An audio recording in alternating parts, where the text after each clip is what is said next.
नमस्कार। आज हम पाठ्य पुस्तक हिंदी से पाठ चिड़िया की बच्ची पढ़ने वाले हैं। चिड़िया की बच्ची पाठ के जो लेखक हैं वे जैनेन्द्र कुमार हैं और चिड़िया की बच्ची की यह कथा एक बहुत ही रोचक कथा है जो किसी भी प्रकार से मानव जीवन में स्वतंत्रता के महत्व को दर्शाती है। तो आइए पढ़ते हैं पाठ चिड़िया की बच्ची। माधव दास ने अपनी संगमरमर की नई कोठी बनवाई है। उसके सामने बहुत सुहाना बगीचा भी लगवाया है। उनको कला से बहुत प्रेम है, धन की कमी नहीं है और कोई व्यसन छूट नहीं गया है। सुंदर अभिरुचि के आदमी हैं।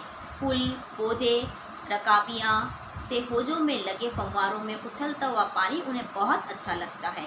समय भी उनके पास काफ़ी है। शाम को जब दिन की गर्मी ढल जाती है और आसमान कई रंगों का हो जाता है, तब कोठी के बाहर चबूतरे पर तख्त डलवाकर मसनद के सहारे वह गलीचे पर बैठते हैं और प्रकृति की छटा को निहारते हैं। इसमें मानो उनके मन को तृप्ति मिलती है। मित्र हुए तो उनसे विनोद चर्चा करते हैं, नहीं तो पास रखे हुए फर्शी हुक्के की सटक को मुंह में दिए ख्याल ही ख्याल में संध्या को स्वप्न की भांति गुजार देते हैं। आज कुछ कुछ बादल थे, घटा गहरी नहीं थी, धूप का प्रकाश उनमें से छन छन कर आ रहा था। माधव दास मसनद के सहारे बैठे थे। उन्हें जिंदगी में क्या स्वाद नहीं मिला, पर जी भरकर भी कुछ खाली सा रहता है। उस दिन संध्या समय उनके देखते देखते सामने की गुलाब की डाली पर एक चिड़िया आन बैठी। चिड़िया बहुत सुंदर थी। उसकी गर्दन लाल और गुलाबी होते होते किनारों पर जरा जरा नीली पड़ गई थी। पंख के ऊपर से चमकदार स्याह बने हुए थे।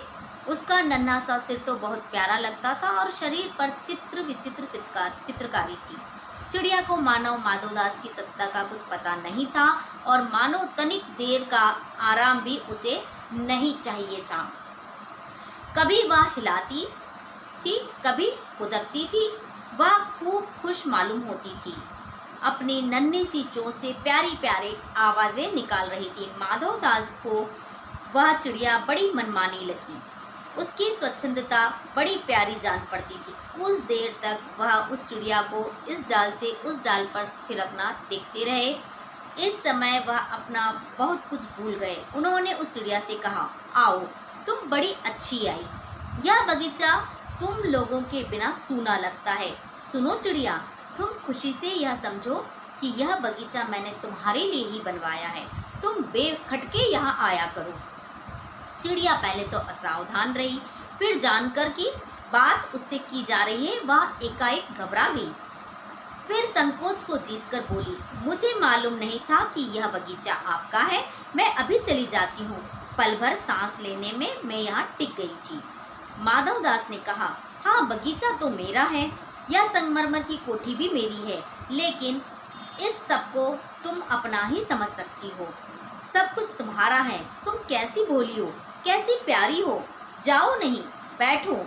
मेरा मन तुमसे बहुत खुश होता है। चिड़िया बहुत कुछ सकुचा गई।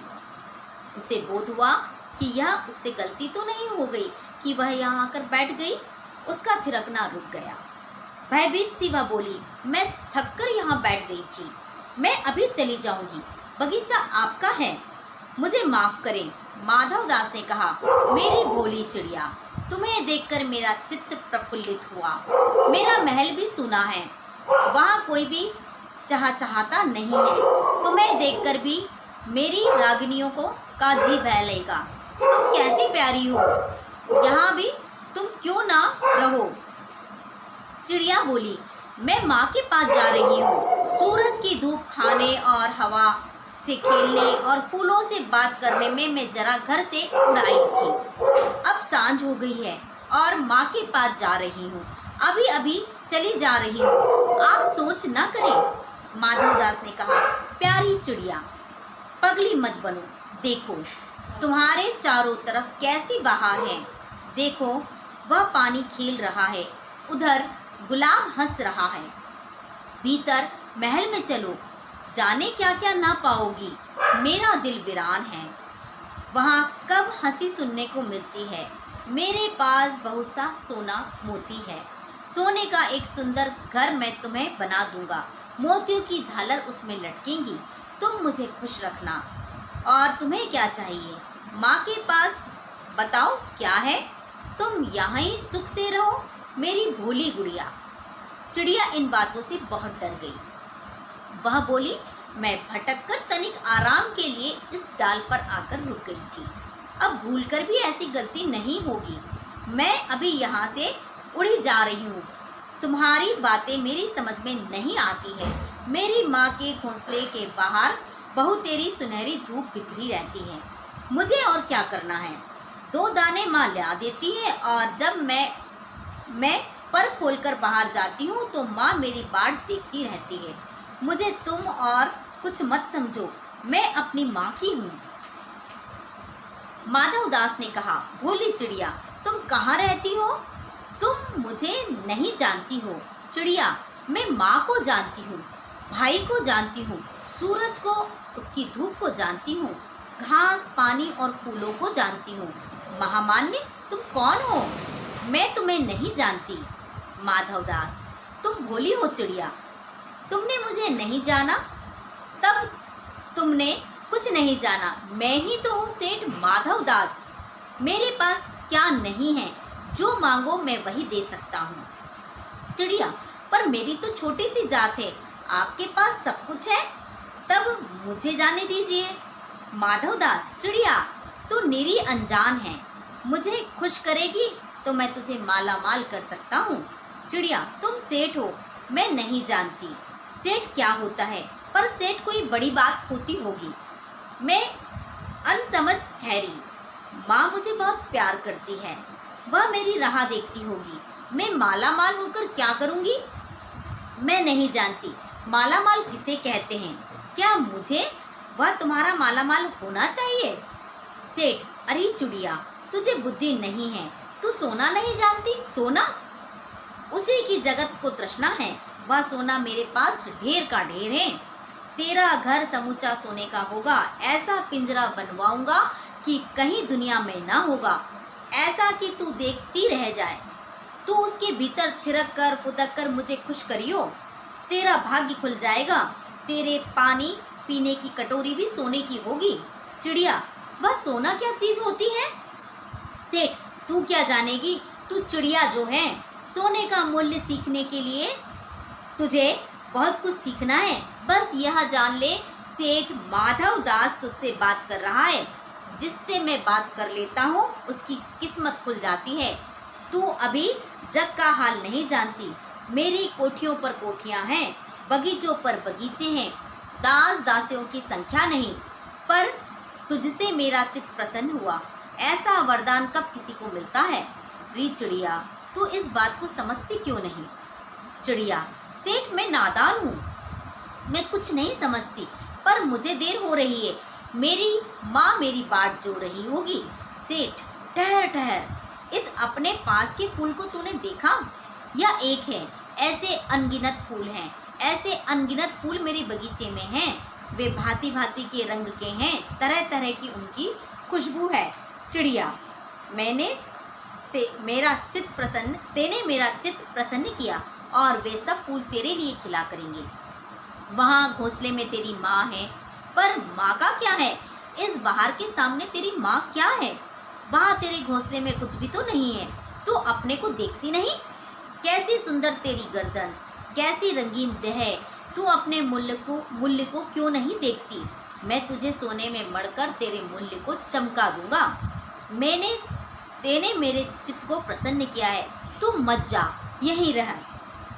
चिड़िया, सेठ मैं अपने को नहीं जानती, इतना जानती हूँ कि मेरी माँ है और मुझे यहाँ देर हो रही है। सेठ, मुझे रात मत करो, रात में अंधेरा बहुत हो जाता है और मैं राह भूल जाऊंगी। सेठ ने कहा, अच्छा चिड़िया, जाती हो तो जाओ, पर इस बगीचे को अपना ही समझो, तुम बड़ी सुंदर हो। यह कहने के साथ ही सेठ ने एक बटन दबा दिया। उसके दबने से दूर कोठी के अंदर आवाज़ हुई, जिसे सुनकर एक दास झटपट भागकर बाहर आया। यह सब क्षण भर में हो गया और चिड़िया कुछ भी नहीं समझी। सेठ कहते रहे, तुम अभी माँ के पास जाओ, माँ बाट देखती होगी, पर कल आओगी ना? कल आना, परसों आना, रोज आना। यह कहते कहते दास को सेठ ने इशारा कर दिया और वह चिड़िया को पकड़ने के जतन में चला। सेठ कहते रहे, सच तुम बड़ी सुंदर लगती हो। तुम्हारे भाई बहन है? कितने भाई बहन है तुम्हारे? चिड़िया, 2 बहन 1 भाई, पर मुझे देर हो रही है। हाँ जाना, अभी तो उजेला है। 2 बहन 1 भाई, बड़ी अच्छी बात है। पर चिड़िया के मन के भीतर जाने क्यों चैन नहीं था। वह चौकन्नी सी हो चारों ओर देखती थी। उसने कहा, सेठ मुझे देर हो रही है। सेठ ने कहा, देर अभी कहाँ, अभी उजेला है। मेरी प्यारी चिड़िया, तुम अपने घर का इतने और हाल सुनाओ, भय मत करो।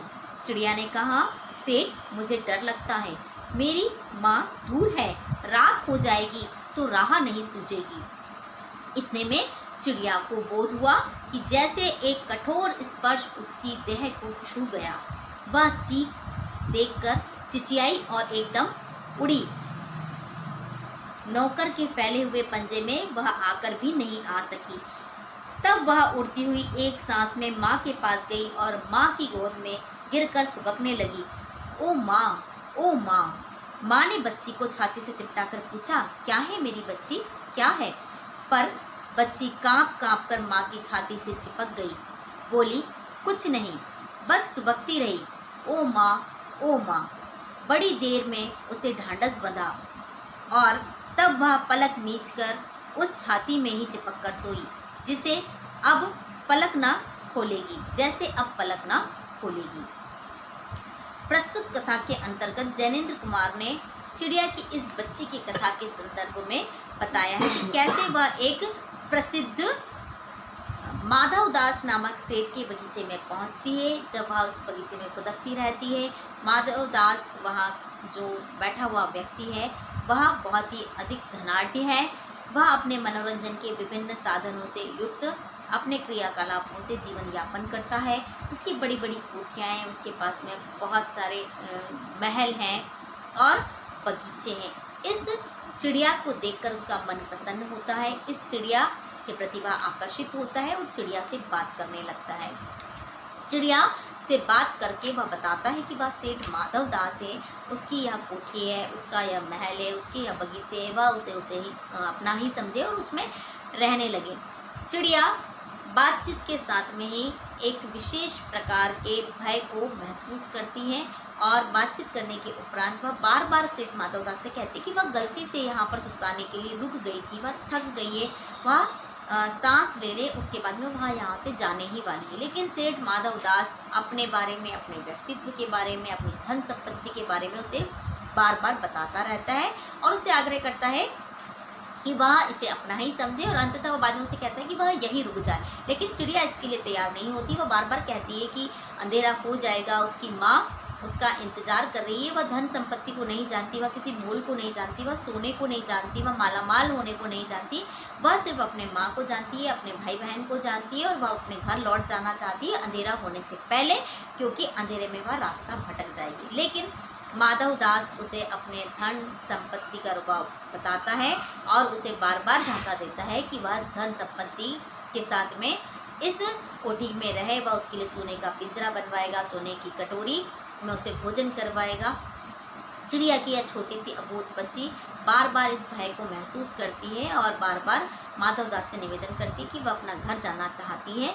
लेकिन माधव दास उसे बातों में उलझाए रखता है और अंततः जब चिड़िया की छोटी सी बच्ची जाने को आतुर रहती है तो माधव दास अपने पास में रखी हुई घंटी के बटन को दबाकर अंदर से एक नौकर को बुलाता है और चिड़िया को पकड़ने के लिए उसे इशारा करता है। दास अपने जो है स्वामी की आज्ञा का पालन करता है और उसे दबोचने का प्रयास करता है। लेकिन चिड़िया की बच्ची भाग्यशाली थी कि वह दास के कठोर पंजे से निकलकर उड़ सकने में सफल हुई और एक ही सांस में उड़कर वह अपनी माँ के पास में जो है पहुँच गई। अपनी माँ से लिपटकर वह अपने इस भय को अपने वाणी से कह भी नहीं पाती है और वह अपनी माँ के सीने से लगकर, अपनी माँ के सीने में दुबक कर ओ माँ कहते हुए अपने इस संतान को, अपने इस भय को स्पष्ट करती है।